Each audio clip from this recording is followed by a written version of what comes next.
وما أنزلنا على قومه من بعده من جند من السماء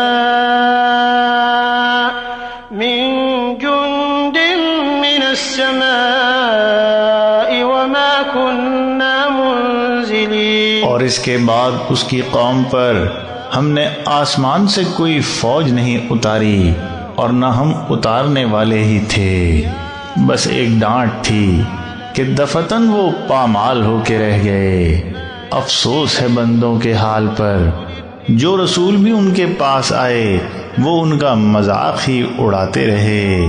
کیا انہوں نے اس بات پر غور نہیں کیا کہ کتنی قومیں ان سے پہلے ہوئی ہیں جن کو ہم نے ہلاک کر دیا، اب وہ ان کے پاس واپس آنے والے ہی نہیں، اور بے شک وہ سب ہمارے ہی حضور میں حاضر کیے جائیں گے۔ وَآيَةٌ لَهُمُ الْأَرْضُ الْمَيْتَةُ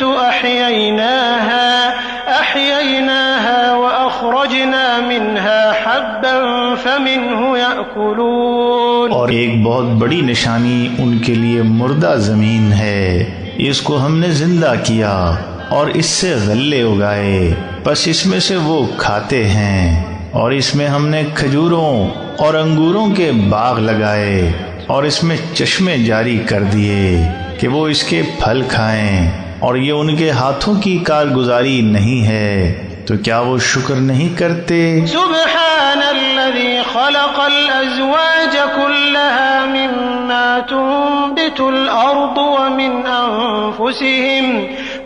أنفسهم ومما لا يعلمون۔ پاک ہے وہ ذات جس نے تمام قسمیں پیدا کیں، ان چیزوں میں سے بھی جن کو زمین اگاتی ہے اور خود ان کے اندر سے بھی، اور ان چیزوں میں سے بھی جن کو وہ نہیں جانتے۔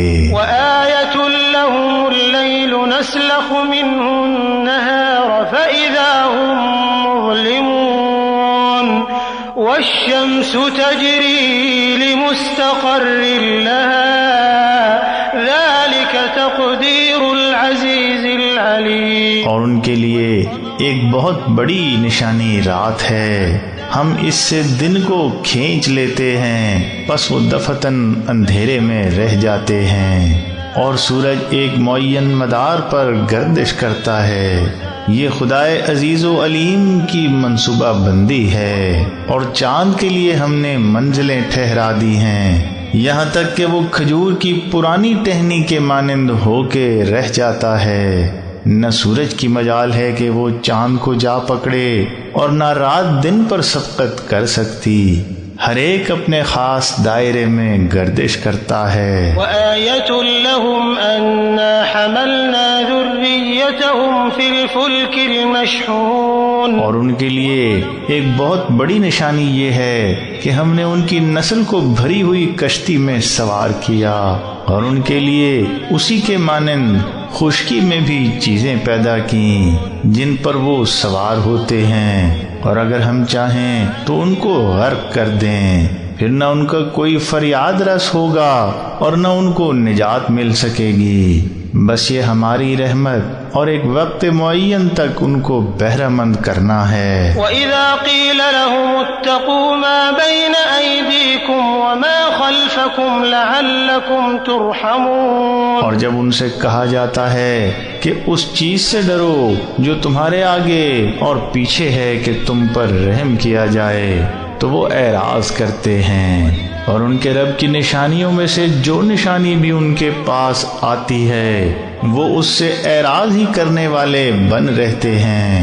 اور جب ان سے کہا جاتا ہے کہ اللہ نے جو کچھ تم کو رزق بخشا ہے اس میں سے خرچ کرو، تو جن لوگوں نے کفر کیا ہے وہ ایمان لانے والوں سے کہتے ہیں کہ کیا ہم ان لوگوں کو کھلائیں جن کو اللہ چاہتا تو کھلاتا، یہ تو تم لوگ ایک صریح گمراہی میں پڑے ہوئے ہو۔ وَيَقُولُونَ مَتَى هَذَا الْوَعْدُ إِن كُنتُمْ صَادِقِينَ۔ اور وہ پوچھتے ہیں کہ یہ دھمکی کب پوری ہوگی اگر تم لوگ سچے ہو۔ یہ لوگ بس ایک ڈانٹ ہی کے منتظر ہیں جو ان کو آ پکڑے گی اور وہ جھگڑتے ہی رہ جائیں گے، بس نہ تو وہ کوئی وصیت کر پائیں گے اور نہ اپنے لوگوں کے پاس لوٹ ہی سکیں گے۔ وَنُفِخَ فِي الصُّورِ فَإِذَا هُم مِّنَ الْأَجْدَاثِ إِلَى رَبِّهِمْ يَنسِلُونَ، اور سور پھونکا جائے گا تو وہ دفتن قبروں سے نکل کر اپنے رب کی طرف چل پڑیں گے۔ وہ کہیں گے ہائے ہماری بدبختی، ہم کو ہماری قبروں سے کس نے اٹھا کھڑا کیا؟ یہ تو وہی چیز ہے جس کا خدائے رحمان نے وعدہ کیا تھا اور پیغمبروں کی بات سچی نکلی، بس وہ ایک ڈانٹ ہوگی، بس وہ دفتن سب کے سب ہمارے حضور حاضر کر دیے جائیں گے۔